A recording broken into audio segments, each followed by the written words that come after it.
caaluu nagaa waaqayyoo waaqa jiraataa isiniidhaaf habayyatu hordoftootaan qiddoo YouTube jedhu jalatti kan argamtan argamuuf kan jirtan lammiiwwan kun hunduma keessaniif isiniin jecha egaa waa'een Sumayyaa Seedoo caaltuu hundisaayyuu akkuma warra kuteetti jira jechuudha. Hanga kana dura wanti sirratee kana sana jedhame hin jiru, haa ta'uyyuu malee jechuudha. Sumayyaa fi Awwaan akka walitti bu'an ni yaadattu jechuudha.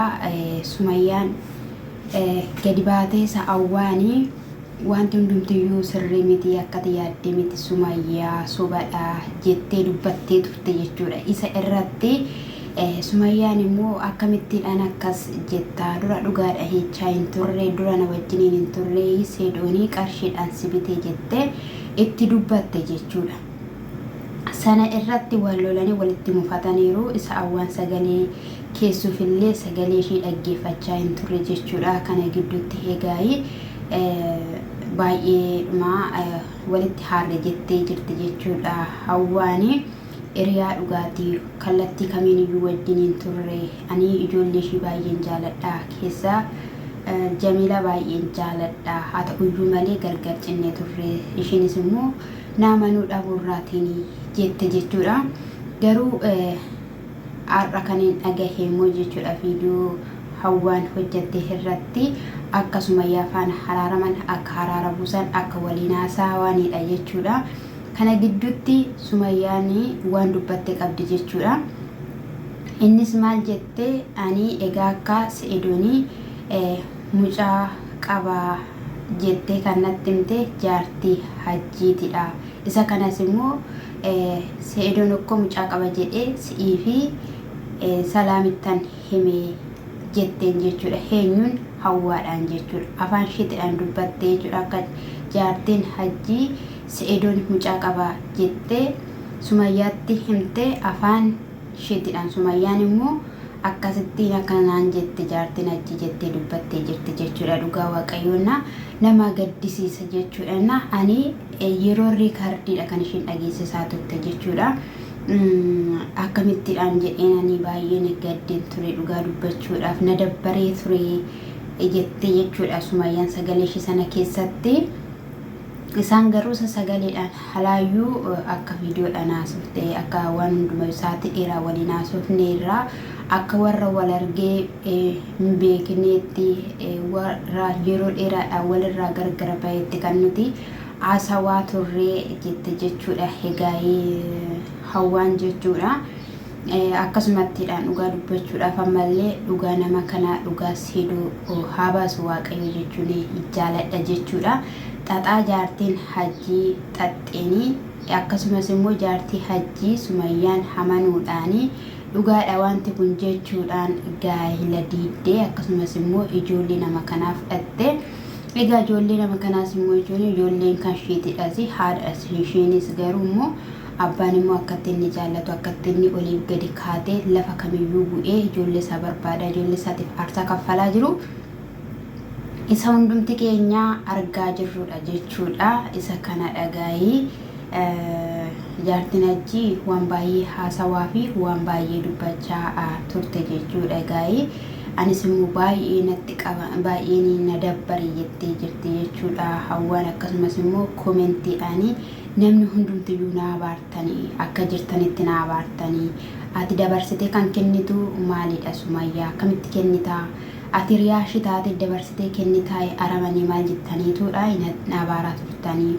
Akkasuma koomentiin namaa gaarii tokkollee of keessa hin qabu. Namni lakkaa kan nama hordofu hundinuu abaaraadha jechaan turehanii.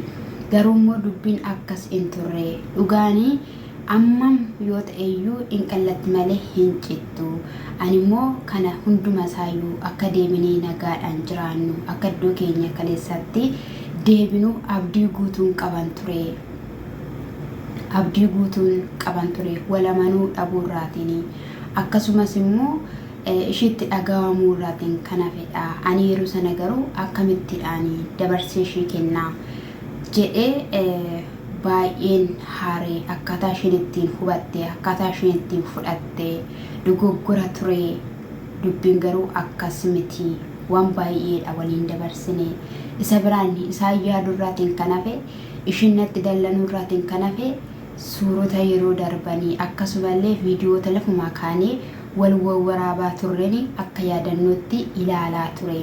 Ani fuula shiyyuu nan dagadhe, bakka waan hunduma shiyyuu nan dagadhe, haaraanatti taate jette jechuudha. Dhugaa dubbachuudhaaf hiriyaahuu fi gaafa waliidhaan jiraachuu jalqabanii, gaafa yaada waliin hirachuu jalqabanii, isa rakkina irrattis, isa gammachuu irrattis, isa qabaannaa, isa dhabaa irrattis gaafa hiriyaa ofii wajjiniidhaan jireenya waliin qooddachuu akkasumas immoo waliin jiraachuu jalqabanii, namuma wal jaalatus immoo hiriyaadhuma wal jaalatu gidduu seexanni seente jechuudha. Namuma wal jaalatu gidduudha jechuudha. Kun hin dhabamu nama kamii gidduutti iyyuu jechuudha.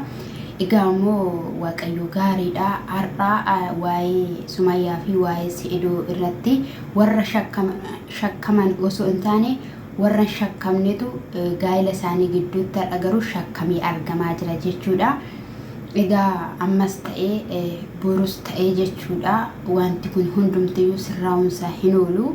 Dhuguma yaada qalbii ishiitii jijjiirrattee dubbiin kun soba ta'uusaa Sumayyaanis amantee yoona keessaadhaa wanta garaagaraa hojjechaa jira jedheena yaada Saidoon jechuudha. Na callisee viidiyoo hojjechaa hin jiru. Kun hunda caaltuun illee viidiyoo kana hundumayyuu hojjettee ol baastee akkatti kinoo gaa'ela isaanii diigdee akkanatti jettee icciitii jiru hundumasaa ajjii fi jaartiin ajjii odeessan ol baaste kana hundumасaayyuu irratti yaada waan kenne hin qabu, waan dubbate hin qabu, waan jedhe tokko illee hin qabu jechuudha. Saidoonii haa ta'uyyuu malee keessaadhaa waan hojjetu qaba jedheenuma namana jechuudha. Maaliif abbaan dhimmaa isa waan ta'eef jechuudha. Abbaan karooraas waan ta'eef jechuudha. Isa kanadha. Hegaayi kinoo isaanis keessaadhaan nagaa buusaa jiru, araaramaa jiru jechuudha. Wanti hundumtiyyuu yeroodhaaf yeroodhaaf dararaa ta'uu mala malee hundi isaa booda wal qabata jennee hin amanna.